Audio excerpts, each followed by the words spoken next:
Thank you so much for that wonderful introduction, and also thank you all so much for coming.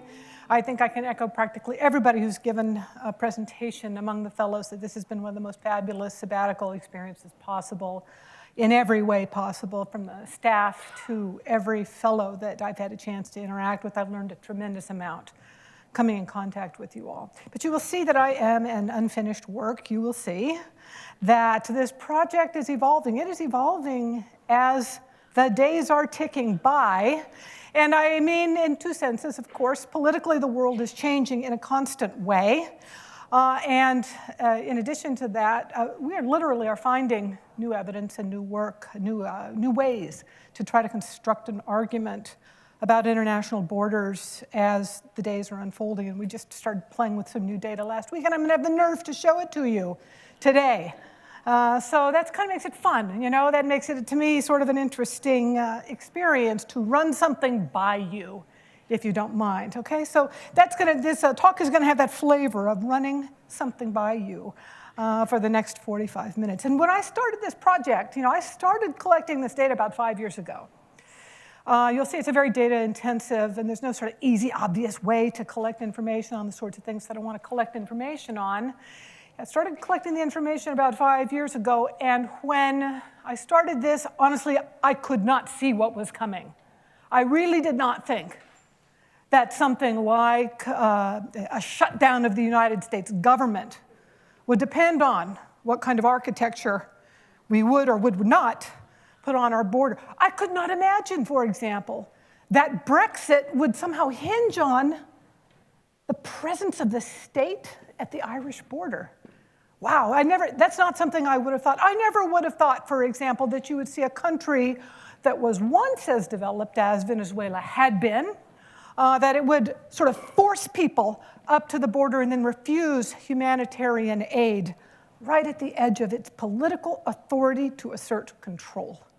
So all of those things to me are just, how did the world all of a sudden get so territorial? So this is kind of what is motivating this project as a whole. And in some ways, this is a sharp turn in my work, and I'll tell you how. International political economy, the way I studied it, was very interested in things like market integration and constructing a global economy. When I studied international institutions, I focused on things like international cooperation and things that states did across borders that created joint gains. When I studied international law, and in particular international human rights law, it was all about consistency of the law across space, and most especially it was about the universal aspects of human rights. So what are all of these things missing? Space. There's nothing spatial about anything I just said. And so this is sort of like the lens I had on, sort of this liberal world order sort of a lens. And then, shock of shocks, we find the world sort of chopping into increasingly sort of spatialized nation states that are reinforcing their borders in many ways. And this is what I really want to try to explore today. The project that I'm going to present today, like I said, it is evolving. It's a work in progress. It's got two pieces to it. One concentrates on structures. That's what I'm going to concentrate on today. There are going to be whiffs of the other part of what I'm doing. It concentrates on sentiments. Sentiments looks at how attitudes have changed about borders. When was it in time and in space that people started thinking about international borders as places, not so much places of opportunity and places of trade and places of connection and places where we could create cross-border multicultural experiences? When did they start thinking about borders as dangerous places? Places of risk, places of high crime, places in which the other was something to be feared instead of something to be sort of reached out to and contacted. So this part of this project is going to be looking at a broad range of texts, public opinion. It's going to have an experimental component to it as well. That is in the planning stages. That was way too early to inflict on you today, but I just want you to know that that is where this is going as well. So structures are a big part of what I'm doing. Today, that's the focus. But sentiments, and sort of linking up how fears, how perceptions sort of link up with these structures is really where this project is going to be headed. So it is true, I think, it's fair to say, that political space has mattered for most of history. So I think approximately 3 generations of people learned to order the world by reference to a physical political division, the Iron Curtain. And as it fell and looked like it was being muted over time, many people began to imagine somehow that the world that we live in is becoming increasingly borderless. And what happened, I think, in the heart of Europe was practically a metaphor for the world as a whole, and we imagined that there's almost nothing stopping us from reaching out across countries to anybody, especially anybody in this room in particular, almost feels like there is nothing preventing you from reaching a colleague, from reaching a family member, from reaching someone else in another country. We live in this ultra-connected kind of world here that sort of shows up in these pairs of Facebook friends. The other place it shows up is in the way that we talk about the world. A whiff of sentiment, again, if you want to think of it that way. So one way to think about this is that we were living in an era that certainly seeped into global discourse as well. And just to take a quick look at this, you can look at Ngrams, which is the website that has basically made available with an easy-to-access tool of all the books in English over time. And you can put in your terms with a comma between them, and you can sort of find how dense in the world's English publications found in libraries that language is. Well, this gives you the word borderless over time. I might have used globalization. It looks almost just like this. But borderless, this is the word borderless over time. And so you can see that there's this sharp, sharp upturn starting around 1990. I would say 1990 to the year 2000 is this kind of heyday of thinking about the world as globalizing, thinking about the world as being a borderless place, and thinking about the world as being increasingly hyper-connected. And very few people, I think, at least people that I came in contact with, very few intellectuals were very familiar with a different set of circumstances being constructed by political forces on the ground. When the Berlin Wall fell in 1989, 16 countries had walls on their international borders. But if you were to fast forward and look at today, a third of the world's countries have completed or are building barriers on their international borders with their neighbors. And of the 51 fortified boundaries that were built up between countries since the end of World War II, about half were constructed between the years 2000 and the years 2014. Those are existing data. My group has been trying to document since that time the creation of new fences, the creation of new walls, new barriers, and we cannot keep up with the number of plans that governments around the world have for fortifying their borders, building new walls. Which is to say, we are not alone. The United States is not the only country in the world that is having this obsession with its international borders. If we were to turn back to that discourse again and look for a moment about the words being used, we would see that border discourse has been changing over time. So this is that, again, the word borderless found in the Ngrams. And if we were to add another look for a word, look for the word border security. That's what you see here, the red line here. So it starts out way below borderless, but you can see it taking off very sharply in the year 2000, and especially after the year 2005. This only takes us up to, I think 2009 in this picture. It would continue to accelerate over time. And it is not just in the intellectual world somehow that this sort of concern with international borders has turned almost into an obsession. If we were to go almost to the opposite end of the spectrum and look at the way states talk about international borders, if we were to go to perhaps what we can think of as the sort of central organ of international security in the world, the United Nations Security Council, we would find something interesting as well. What I did was I looked at every resolution and every decision of the United Nations Security Council since about the year 2000, and found something very interesting, looking for the word border. And this is what you see over time.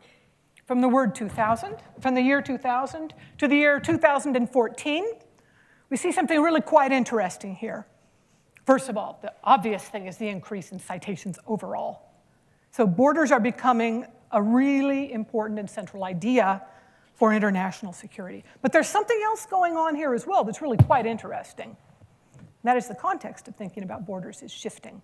So we would expect the Security Council to be thinking about security, of course, but the way they think about borders is starting to change.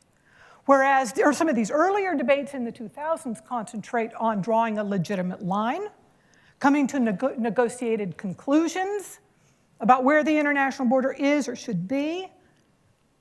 The context is changing. Not just to settle your borders legitimately, but to control your borders, to create border security, to put control measures into place. So I think that is another sort of telling aspect, this sort of shift to being concerned about international borders. Now, why should we care about international borders? I mean, aren't these spaces that are kind of empty of people and kind of out there, you know, with the tumble and tumbleweed sort of thing? Like you see a windswept journalist on the border telling you how there's no emergency. And of course, it's usually out in the middle of nowhere. It turns out, no, that's not quite right. Borders are places of very important forms of geospatial governance. And this is because people live there. And I mean a lot of people live in border areas. In fact, I looked at a band of 100 kilometers from an international border all around the world and found that 25% of the world's population lives within a land border, not even counting the coasts. We know a lot of people live on the coasts. Unfortunately, about 50% of all violent incidents and civil wars and interstate conflict also occur in this same 100-kilometer band. Of course, borders are hubs of international movement as well. So some $6 trillion in international exports go overland. It is a small part of the total. It's 10% of the total global trade, but that is not a small amount of movement overland across international borders. And 25 million refugees, many of which have had at least part of their movement from one country to another traveled overland. And so I think that international borders are focal institutions of authoritative control by the state. They serve to demarcate us from them. Really importantly, they don't try to block out the other, they try to filter the other. So they are efforts to filter the movement of people and goods. And in some sense, this is how sort of the Weberian state keeps its exclusive control over territory, by creating signs and signals and structures of its authority at international borders. So we're used to be thinking about how states are governed. Are they democratic? Are they autocratic? Are they inclusive or exclusive? Sort of thinking about internal groups. But I think we should be thinking about where they govern as well. Where they govern matters as well. Why? Because what a state does on its borders sends a signal to a domestic audience that they take as a perception of their safety and their security or not. So it impinges on the extent to which they understand themselves as secure from the outside. Internationally, to govern in this space is also to send a signal outward in a very important way, to signal cooperation, sharing, or to signal hostility and suspicion. So where is as important as how, in some very basic sense. Let me just give you one example. Where governance happens has strong consequences. It matters whether refugees are allowed to enter and to make claims or are repelled at the border and not allowed to make those claims. So it's very much where things happen spatially that matter a good deal. So I'm trying to work on this concept of thinking about how can we capture that? How can we capture this idea sort of how much commitment a state has to making the border, its physical border, its political border, international border, a place where it demonstrates its authority. And I'm experimenting, trying to develop a concept of border orientation. Why orientation? First of all, we had a heck of a time, a devil of a time trying to think of what the right word is for this. But we come up with this idea of border orientation. And what we mean by this, well, first of all, what the word orientation itself means is the relative physical position or direction of something. So in political science, we think of using the term policy orientation, and that signals to us some kind of a spectrum from liberal to conservative. In the business literature, there's a big literature on entrepreneurial orientation. And this is a literature that sort of thinks of a spectrum of risk acceptance or risk aversion on the part of business entities. In psychology, there's also references, of course, to a character orientation, introversion, extroversion, and any number of scales that we could think of to measure the character of a person's psychological makeup. We define border orientation as the extent to which the state is committed to the public and authoritative display of control over territory and entry and exit at its national borders. Okay, so really, what are we kind of thinking of that? We're talking about a commitment. So we're not talking about sort of fleeting attention to the border here or there. It's a state kind of a characteristic. That is, these are policies that are implemented by the state. Vigilantes wouldn't count necessarily in this kind of a concept. It's a display of control. So there are a lot of ways a state might control its borders. If it's not a display of control, we're not counting it. Okay? So there are other ways to control your borders. Landmines might be one, for example. Less visible detectors might be another. And those, no doubt those are control. But those are not the kind of public displays that we're trying to get at here. They don't create the same visual sense of enclosure that we are, and safety that we are trying to sort of get at here. And then finally, this idea of control, really a better word I should be using is filter.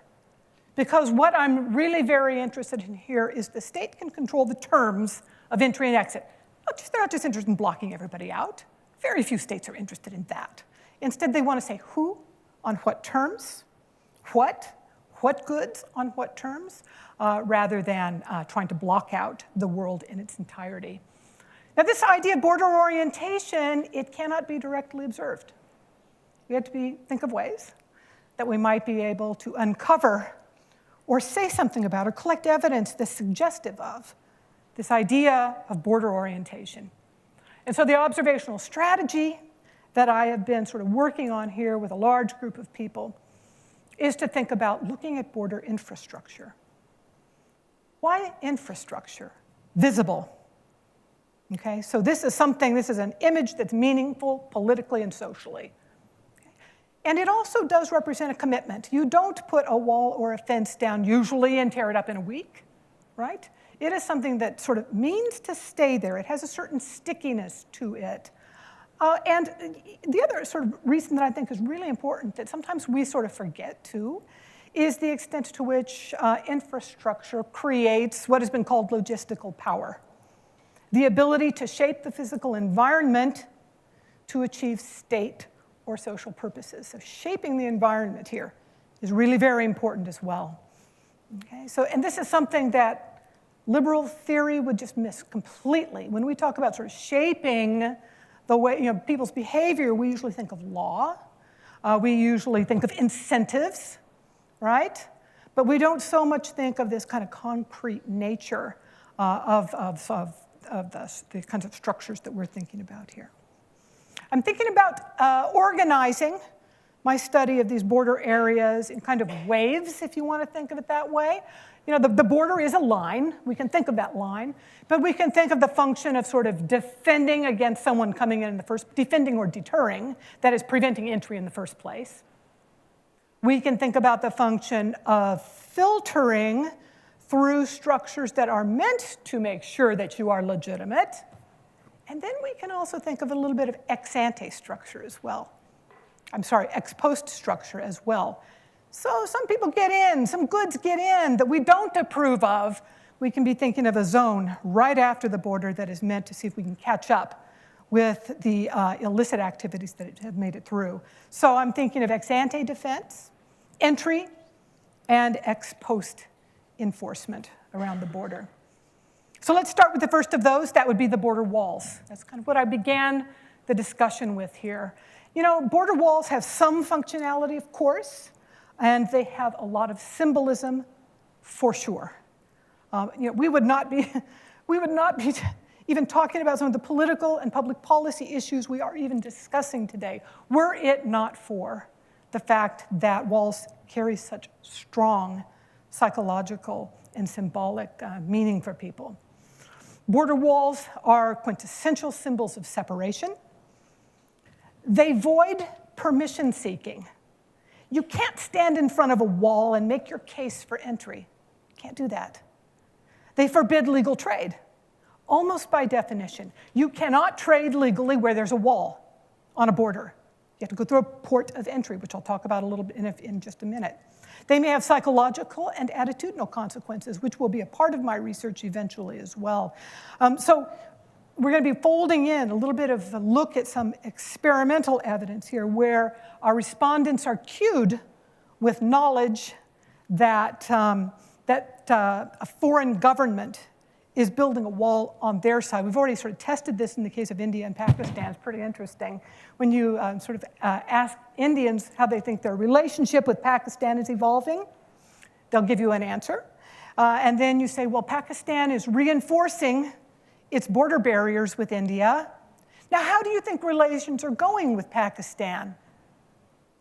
Significantly worse. Significantly worse.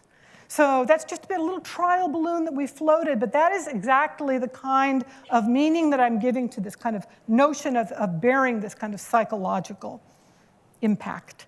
Does it affect perceptions of official relations? Does it affect the idea of interpersonal trust, similarity and difference? Well, so that's what the plan is to do when we think of border walls. But just for now, I can tell you that for sure, the number of border walls and fences in existence has gone up very dramatically. This is around the world. These are border pairs, okay? So this is very rough data. This is just country A and country B, yes or no, they have a border. It's the number of those. A border wall or fence, and it's the number of those around the world. We're working pretty hard to see if we can do a lot better than that, to say country A and country B have one of those. Instead, what we're trying to do is to be very precise about the geolocation of these structures, be very precise about when they were put into place. Because then you can start thinking about, crime diversion, local disruption, and even symbolic effects that start to crop up in the localized discourse as well. So the more we can kind of get more precise about the locations, the more we can do the kind of micro research that would end up to be quite a bit more interesting than just saying there is a wall between two states. So that's one thing. That's a pretty strong sort of indicator, if you will, of a state's border orientation. But that's not all. Let's go in kind of one level now.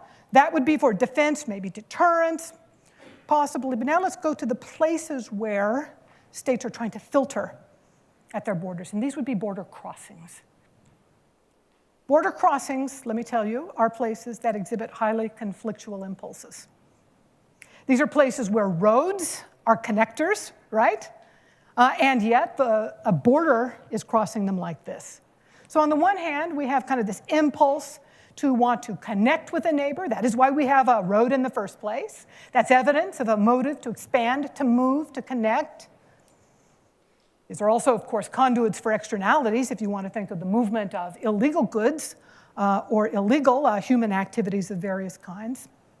And then they meet the borders, which are the institutions of state control, where difference of authority is enforced, where extraction takes place, right? So you might have to pay something when you cross a border, and where protection from the other is on display. So we have these kind of contradictory confluence going on here. So border crossings are states' highest priority to show their competence, if you want to think about it that way. They sort of they represent, basically, think of it, roads globally are a network of connection. Think of the state at its border being the gatekeeper. And a gatekeeper function is very important. The essential locus of control in any network is the role of the gatekeeper. So states give this very, very, very high priority. So now how do you find the world's border crossings? You superimpose a map of the political world, international borders, over a global map of roads. And wherever you see an intersection, you presumably have a border crossing. So that's what we did. We superimposed two maps here, just like this. These are the gates of the world, the red balls, if you want to think about that. Where are the gates of the world? This is the product of two satellite images overlapping each other. Each red ball is a crossing. It's an opportunity for official actors to play national gatekeeper. And so this sort of gives us a sense of where we should be looking for border crossings. But a couple things, it's difficult. It's very difficult. Roads evolve. More are built. Dirt paths become highways. This is not, for now, a time series. So this is what we could see as of 1995. So these mostly are still all in place, but there are many more, probably. In fact, I will give you two problems. Not only are more roads built, but technology evolves in ways that we can see more roads. So now we've got a data set that basically produces some 9,000 border crossings in the world. This one produced about 1,200, okay? So we've got a lot of work to do, let me tell you. And it's real tricky sometimes to sort out the false positives. Places, this is very interesting actually, places where the road comes up to the border and the computer thinks it's going to cross, you know? That's what the images say, but no, it's a sharp right turn and it goes along the border. Now, what is that? What do you think that is? That is a patrol road. That is state presence in a very interesting way, which I don't have anything on today. But many ideas for figuring out where those things are as well. That's a mobile presence along the border when you see a sharp turn like that. Okay, so this is what we have right now. And what we can do is we can throw undergraduate effort at this. We can look at every one of these crossings. This produces almost exact latitude and longitude. So we can go in with that latitude and longitude and we can say, what is going on at those borders? What is going on? What structures do we see? We're coding for official buildings, and we can judge that by both their proximity and their symmetry. Those are the two major things we're looking for. We're coding whether we see barriers across the road, and we're coding for whether we see a capacity to inspect. And you can tell that a lot of times by the structure of the lanes, right? They swing out, they pull cars or trucks to the side. And the better developed that system, the more dedicated that state is to filtering, okay? So then what we end up with are two extremes. I'm just showing you two extremes right here. These are so easy. These two are super easy to code because it's just so obvious that the Burkina Faso border does not have anything there.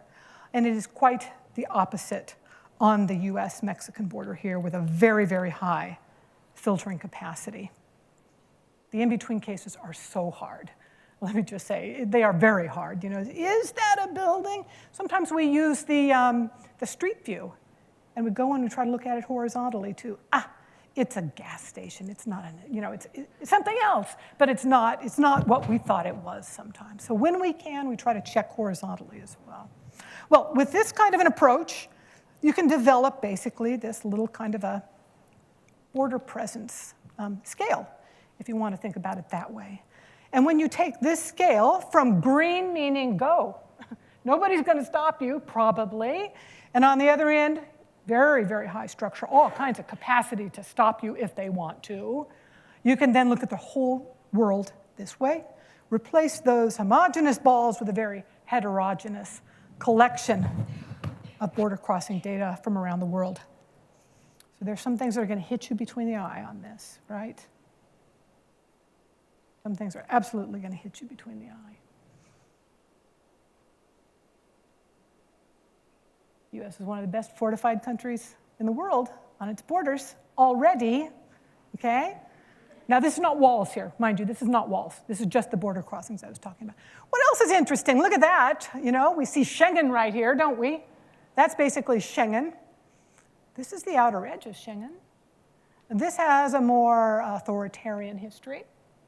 It's got a little bit of a different history. What else are we seeing here that's very, very interesting?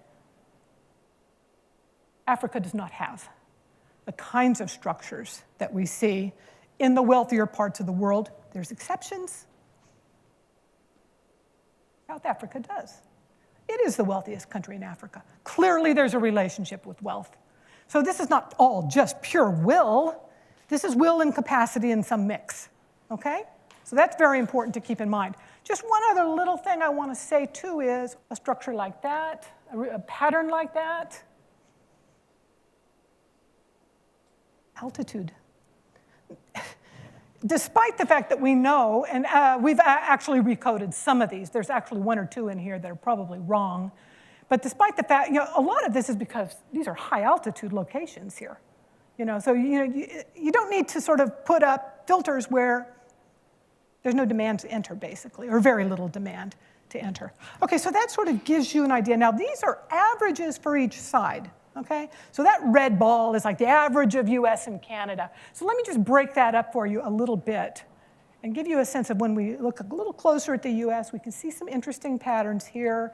The US tends to have a higher presence than its neighbors, tends to build up quite a bit more. And in general, the Mexican border is a little bit more built up than the Canadian border.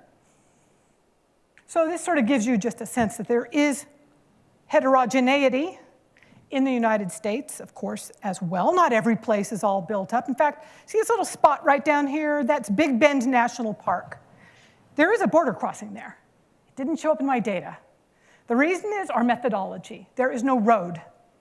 There's no road. Instead, there's this. That's me going across. That's legal, by the way. It is legal to do that. And there is just a sort of a little rowing facility to go across the border right there. When you come back, you do not meet a border crossing person, only a park ranger, but you have to call El Paso and tell them what you've been doing. So you are required to check in some sense, when you re-enter. But this is, this doesn't even show up in our data to just sort of give you that sense of heterogeneity of these kinds of structures. Let me show you something else really quick. This is South Africa. South Africa, as I pointed out, the wealthiest country in sub-Saharan Africa. And we can see the same kind of relationship here. We see more structure on the South African side, vis-a-vis its less wealthy neighbors. So that is a pretty clear relationship as well. In fact, the clearest relationship I have in my data is that two sides tend to do the same thing. Okay, so as far as social science relationships go, this is very strong. What we have here is country 1 and their score, and we have here country 2 and their score. If they did exactly what their neighbor did on their side every time, you would be right along that 45-degree angle, basically. So we can see some outliers. So we can see, for example, there's South Africa up there, does more than its neighbors do, for example. And the US got a little hidden in here. The United States is right there. Sort of indicating it's not that much different from what our neighbors do, actually. So there are some, it's always fun to explore these outliers, I think. That is one of the fun things. But I think a big question is why? Why do they mirror each other? The first thing I think of as an international relations scholar is competition, right? They're competing with each other, basically. One side does something, and the other side does something. It's a sort of a, it's a competition of some kind. And I think there may be a sort of cultural reasons also to sort of, cultural is not the right reason, but some symbolic reasons to mirror the other as well. If they can do it, we can do it, kind of thing. So that's a very, very strong relationship. But there was one other sort of, the other thing that we should just be thinking about is homophily, right? We get clustering of wealthy democracies together. They tend to do the same things, like within Schengen. We get a clustering of poorer countries together, and they tend to do the same thing. So some of that is just homophily, basically. There's one other hypothesis, though, and it's one I did not think of. It's one that actually a student of mine made me think of, Angie, Angie, there you are, right there, is to think about cooperation around the borders, okay? So maybe it has to do with cooperation. So one of the fun things about this project is you get to go places. When you give a talk in Oslo, you jump onto an airplane and you go on up to Kirkenes. Kirkenes is the northernmost point of Norway. It is the only foreign border crossing that Norway has, because all other borders of Norway are Schengen. And there's a border with Russia. And this, you might have heard this in 2015, 2016, 5,000 people, Syrians, North Africans, and Iraqis got on bicycles and crossed the border there in the winter of 2015, 2016. It's illegal to cross by foot. You have to cross on wheels. So they got onto bicycles and wheeled themselves across. So this is an interesting place. That's more people crossing in 2 months than the town of Kirkenes has. Okay, so this was a fairly major kind of event for Norway. And so, we're talking here with the Goran Stenchef, and he's telling us all about his new fence, first of all, that they built after this episode with the crossing. There's his fence only goes 200 meters, so you can walk around both ends. You can walk around one end and swim around the other end if you want to. But the interesting thing I thought was very interesting, I said, this is the Norwegian side right here. There's the Russian side. Notice how similar those buildings are? The architecture is very similar there. And I said to him, why is that? He said, why is it so similar? And he said, we paid for it. Why? We asked him. And the answer was that when we have an emergency, we need to know who's there, what room they're in, where to find them, how to establish that communication, okay? So, this is all a matter of border management and cooperation. It's not that they're competing with, somehow, the Russians in this space. It was a need to cooperate. As he liked to say, Russia has 14 borders and has had a war with 13 of those neighbors. And Norway wants to keep it that way, okay? So this is what's behind, that maybe what's behind the mimicry. A lot more work to do, but it does suggest an interesting hypothesis. Now, what's behind the border crossing mimicry, I think, is one interesting question. But one thing is for sure is that when we collect a time series of these spaces, we can see some interesting buildup over time. Now, this keeps the roads constant. These are the same set of roads, but now we're looking back in time, which is a very tricky thing to do because the images get very poor over time, going backwards. So one thing to think about, first of all, is one obvious problem is that stuff only accumulates on the border, right? You put a building up and you don't take it down. Not necessarily. With a commitment to liberalize, you can. And that is what Schengen has done. So border stuff can be taken down. It can also deteriorate, of course, and be allowed to lapse. So it is not obvious that just because, every once in a while we would see, just sort of places where you would see the footprint of where a building had been, but it had collapsed or, nobody was using it or what have you. So, for the most part, borders of the world are going more and more towards in the direction of being built up, filtering structures, and internal Schengen borders are going the opposite way, which is to say that it's possible that this measure can go back down as well. Now, the last thing I want to do is to think about that last layer, the policing presence. The policing presence. Okay, now some unwanted goods, some unwanted people are going to be they're not going to be deterred by a fence or a wall. They may be sneaked through, as we know from listening to the American debate. 90% of all illegal drugs in the United States come through the border crossings, not over in other spaces, okay? So this means that there's a good possibility that there needs to be a little ex-post check on the state's authority and control. So state official presence might not be right at the border. It might be in a zone. And so this prompted me to look at police. Police have a role in controlling entry and exit by enforcing the law for people who then get into the jurisdiction. So police structures vary differently. The police are structured very differently across countries. So like in the US, you have counties and cities, sheriffs and local police. In Norway, you just don't have that. They all go through, they're all assigned places through Oslo. There's a very central. And so there's a lot of sort of variation around the world in policing structures. But I think that we can say that policing institutions at least are a source of the state's monopolization of the legitimate use of force. It is still an official actor in some capacity. So especially since 9/11, ordinary police have become increasingly involved with the enforcement of, for example, state immigration laws, even in states like the United States, where these kind of responsibilities have traditionally not been part of their job at all. So where are the world's police? Where are the world's police? Who knows, really, right? Who really knows? But that's a possibility. This is a picture of police stations of the world as reported in OpenStreetMaps.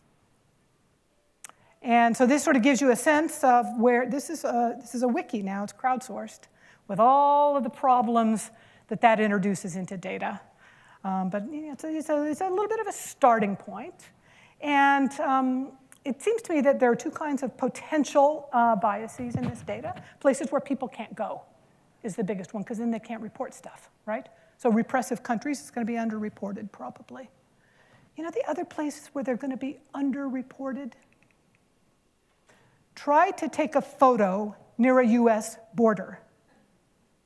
They're also likely to be underreported in border zones because you're not allowed the freedom often to take photos, to document, to ask questions. You're not allowed the freedom in border zones that you are often allowed elsewhere. Okay, so I think there are at least two kinds of bias in this data. So the first of these can be handled if we sort of work with a model of country fixed effects. The second one of these in some ways works against a hypothesis of observing police at the border, right? Because it would be harder for people to report that in a lot of these more sensitive areas. So one very interesting thing we simply did, well, one thing that I did first when we were sort of trying to develop ideas in this area, is part of that border trip that I took all the way from Brownsville to El Paso, crossing the border 11 times. One thing we did that was really interesting was we actually did contact the police. In this case, we spent 10 hours in a patrol car with the Valverde County Sheriff, Jose Francisco, or Joe Frank, as he like to be called as well, Martinez. And we spent a good 10 hours in his patrol car. And one thing I realized is that police in border zones are definitely dual-use technology. They are definitely to deter from the outside as well as to enforce the law internally. They are clearly oriented towards border concerns. And I imagine that this is likely in many parts of the world as well. They know the lay of the land. They know the nature of the technology on the ground, so he would show us where the sensors are. He would show us where the cameras are. He would show us where people tend to come around and through. And one thing he did is he had I don't have a picture, but he had a big pair of binoculars. And he could look back. He would just look this guy back. He didn't threaten him, but he was there. He was a presence. When he would use his binoculars, this guy's just fishing, that's all. And that's what the sheriff said, he's just fishing. He's just fishing, that's all the guy's doing. He's trying to give food to his family. But when he put his binoculars up, you could see there was kind of a moving back. The guy would go back to the Mexican side, and there's an understanding. Let me just say, there is a role for police presence along the borders as well. His main message when we went around this region of the world was, we have our crime problems, but it's not a war zone out here. Perhaps one reason is that law enforcement officers live on almost every street in his city, and he was pretty clear that law enforcement had a role in border security as well. So just to kind of run, that's probably the case worldwide. But there's a lot of work to do. But one thing that is quite clear is that worldwide, police stations are more likely to be reported within 50 kilometers of the border than more interior. And this is despite the fact that probably we already have a bias in the data. And this is controlling for the log of population, because of course you're going to have police stations where there's population. And it is controlling for average lights at night, which sort of gives a sense of the state capacity to provide public goods. So even with that, there's a suggestive evidence that there's a tendency to put more presence on the state presence on the border. Now, let me just say that we're not really so much interested in how many police are in the borders. What we're really interested in is what each state's border orientation is to law enforcement. So this is what our strategy is here. It's to rasterize the world like this, rasterize, put it in these little kind of squares, and then to try to figure out the density, the relative density of police stations per 10,000 K population in the exterior zones compared to the green interior. That's kind of the quantity of interest really that is kind of the more interesting thing to us. Where are they positioned? Okay? And we found out something pretty interesting. That is correlated strongly-ish for social science with your border crossing presence as well. So there's a relationship there with those sorts of things going on. Both of those are weakly correlated with walls and fences, weakly correlated, okay? They all kind of are moving in the same direction. And so these are components to this underlying idea that there's something latent called border orientation, that these three things maybe are decent indicators of, because after all, we cannot observe border orientation. That's something sort of more inherent in a state. When we take these three pieces of information, types of information, and then we develop a latent model, we can sort of be thinking about, again, sort of the way the world looks in terms of border orientation. Again, red, strong presence at the border, green, less so. And we have very close to the same project. This is we can aggregate it at many different levels too. This is at the level of border crossings again, but we can aggregate it up now to the level of bilateral borders with another state, because you might have a particular attitude towards a particular neighbor, for example. And in fact, we can aggregate further and say that states maybe have something that we might call a border orientation as well, the propensity to see the borders as a place to exert authority. Red, a lot of strong projection to the outer edges of a state's authority, and green, much, much less so. There's variance over time. There's variance by region. So we can compare these over time. We can see that parts of the world, North America has the most, as you can see from the other pictures. But we're seeing the time series in Africa and the Middle East are very, very much upward in terms of strengthening international borders. Okay. So what explains this? This is where the project needs to go. This is where the payoff may be. Try to figure out what explains this kind of a border orientation. I think very clearly the neighbors orientation does. We should be thinking about cooperation, possibly conflict, but maybe cooperation in these spaces. Wealth, this is a prerogative of the wealthy. There is no doubt about that. When we control for a country's wealth, though, what else matters is the relative wealth of your neighbor. So it's not just absolute, it is differential wealth as well that matters. The neighbor's wealth is very important. And very importantly, and I've said this on a CNN post, walls are something, and a strong edge is something that the autocratic states tend to do. So sort of think about what generates a demand, if you will, for a hard edge. Civil society often likes to kind of move back and forth and have this freedom, and more liberal states, more democratic states have been reluctant to have very severe forms of checking at the border. Markets, free movement, civil society strength, but the autocracies have taken the opposite kind of attack, basically. And so one thing I think is that we should be thinking of these border structures as idealized forms of governance.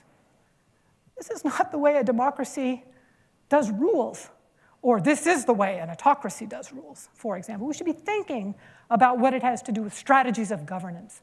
International institutions, regional institutions matter to a very great extent as well. very clear in the Schengen results. And then finally, I want to say something about culture. I've said almost nothing about it. We're finding results already that the states that have the highest degree of border orientation tend to be more homogeneous states. Interesting. Why would that be? The sense that we need to protect who we are? Is it the sense that we are homogeneous and we would like to keep it that way? I've not established causality of anything here. So I don't know the direction of causality, but it'd be very interesting to know something like that, wouldn't it? But to excavate, if you will, the relationship between localized homogeneity, think maybe of Hungary, for example, and the desire to exclude and continue to exclude the other. And then the other thing that we've noticed culturally is difference in dominant religion. So if your neighbor, if the difference between percent Muslim in each country is very great, there tends to be a much harder border orientation between the two countries. And it's the same with Christians, by the way. So the bigger that difference in the percent Christians as well, strong difference. It helps to explain, if you will, the strength of the border orientation. So finally, I just want to say something really quickly, and that is that this is way too much work to continue to have so many eyeballs on so many sort of pieces of architecture that we need to think of creative ways to think about international borders. You know, how do you explain something like this? This is Tijuana over here, and this is San Diego. Well, you might explain it by that border fence, that distinction being drawn between these two places. You cannot go from one to the other. There's a dam created there. But there are a lot of other interesting differences that don't seem to depend on a fence. This is Haiti and the Dominican Republic. What's going on? This is Bolivia and Brazil. Thank you. Yes, this is Bolivia and Brazil. What's going on there? Is there truly a fence all along there? That's the international border there. There's some kind of difference in land use and property rights going on here, for sure. And don't even get me started on this one, of course. The Korean Peninsula. We know that has to do with structure. But instead of having to go around and document with our eyeballs, the next step forward is to be thinking about computer vision techniques that will be able to kind of scoot along the international borders and say, difference, difference, difference. No difference, nothing going on. Maybe we can infer the strength of international borders, despite that we don't always see a structure in place. That's a strong possibility as well. So what might we learn? And then I conclude. Well, first of all, border orientation has a strong cultural component, and this is going to be one of the more interesting pieces. Maybe parts of this is obvious in some sense, other parts a little bit less so. Borders, perhaps as we can get that time series evidence over time, maybe we can discover that borders are thickening as anxieties about globalization begin to intensify. What is it that people are so worried about? And then finally, and this is where I think the real payoff to the project is, that thicker borders may have consequences. And we need to start to think about how we would document these. They might have bilateral relationship consequences between neighboring states. They might have some kind of impact on security. And very importantly, they might have some kind of impact on human welfare that we ought to be able to document as well. It seems to me that there may be very clear human rights violations in border spaces that are highly fortified by the state. It seems to me that the kind of divisions we saw in the Korean Peninsula with that extreme distinction, we might be able to geolocate deaths of children under 5 years old and infer the thickness of the border by not being able to move to another jurisdiction for differential forms of health care. So all of these things might end up being very important things that we might be able to someday say something systematic about if we can get the right kind of evidence in place. So thank you all very much for listening, and I look forward to your questions.